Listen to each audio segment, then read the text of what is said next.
Votre télévision était autant impliquée dans la célébration de la Journée internationale de la femme africaine. Son siège avait servi des cadres présentiels aux Congolaises qui participaient en webinaire à la journée du 31 juillet. Plus de détails dans ce reportage.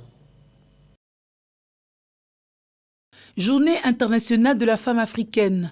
Des Africaines d'ici et d'ailleurs s'étaient fixé rendez-vous en webinaire sur la modération de Liliane Wakumalu.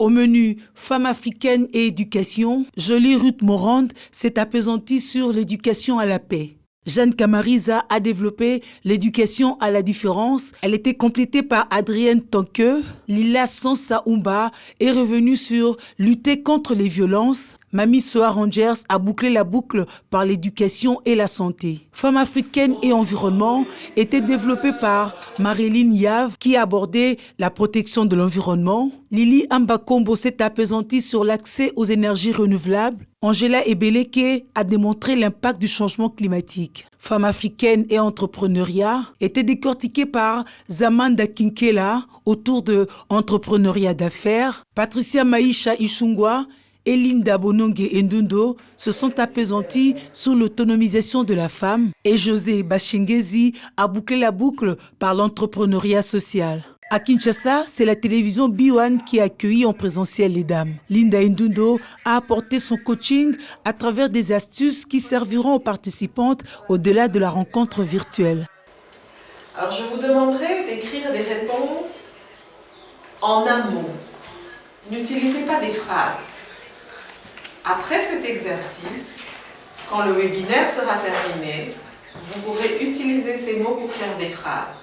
Après le webinaire, vous allez continuer un auto-coaching. Vous allez vous coacher vous-même. Écrivez 5 choses, 5 faits, 5 traits de caractère qui sont importants pour vous. C'est quelque chose quand même qui est de l'ordre du sensationnel. Vous ne savez pas comment ça va arriver, vous n'avez pas réfléchi à comment vous allez faire en sorte que ce rêve s'accomplisse, mais c'est une image. À son tour, Patricia Maïcha a répondu à la problématique de la pêche en République démocratique du Congo. Le problème majeur qui fait à ce qu'il y ait rareté de produits de pêche sur le marché congolais, c'est le problème des infrastructures. Parce que la plupart de nos sites de pêche sont enclavés. Ça, c'est un grand problème majeur. Mais les poissons, il y en a, et il y a des poissons qui pourrissent par manque de moyens d'évacuation. Et ceux qui sont transformés avec des méthodes locales, des méthodes anciennes, ils sont transformés, mais ces poissons sont aussi prohibés déjà sur le marché parce que porteurs de goudron et la transformation de ces poissons constitue un danger pour l'environnement parce qu'il faut la déforestation pour fumer les poissons. La JIFA était bien chargée pour les Congolaises et Africaines disséminées à travers le monde. Partout où elles se trouvent, elles sont animées d'un seul souci, le développement du continent. Et c'est sans effort qu'elles partagent et restent connectées.